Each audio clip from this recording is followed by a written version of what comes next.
திருப்பரங்குன்றத்தினுடைய மலையினுடைய அழகை வர்ணிக்கிற போது பார்த்தீங்கன்னா ஒரு வார்த்தை என்ன வருகிறது என்றால் கண்ணாடியை போல இருக்கிறது அந்த மலை என்று வருகிறது.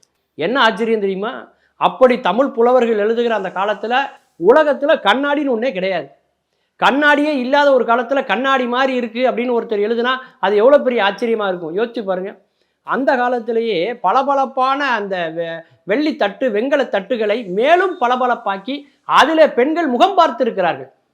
பெண்கள் கண்ணாடி மாதிரி அதை பயன்படுத்தி இருக்கிறார்கள் என்ற குறிப்பு இருக்கு பார்த்தீங்களா? அதுதான் உலகத்திலேயே மிகப்பெரிய அதிசயம் அப்படின்னு சொல்லலாம். அதனால தான் தமிழுக்கு 500 ஆண்டுகால பழமையை கூட வெளிநாடு தர ஒரு காலத்தில் மறுத்தாங்க. கார்பன் டேட்டிங்னு பெயர், கரிம பகுப்பாய்வுன்னு பெயர். அந்த அளவுக்கு பழமை இல்லை என்று சொன்னார்கள். ஆனால் கீழடியிலிருந்து வெடித்து கிளம்பியது. அங்கே பெண்கள் பயன்படுத்திய அணிகலன் எல்லாம் திருப்பரங்குன்றத்திலே அந்த பாடலிலே என்னென்ன சொல்லப்பட்டிருக்கிறதோ அதற்கெல்லாம் பெரிய சாட்சியாக அருகிலே இருக்கிற அந்த கீழடியிலிருந்து கிடைத்த பொருட்களை பார்க்கிற பொழுது தமிழ் 2000 ஆண்டுகள் தாண்டி பழமை என்பதை உலகமே ஒத்துக்கொள்கிறது என்று சொன்னால் அப்பேற்பட்ட ஆற்றல் நிறைந்த மலை எது என்று சொன்னால் திருப்பரங்குன்றத்தினுடைய மலை. இப்போது புதிய அறிமுகம் ஆச்சி ஹோட்டல் சாம்பார் மற்றும் ஆச்சி இடிச்ச சாம்பார் 50 கிராம் ரூபாய் 20 மட்டுமே.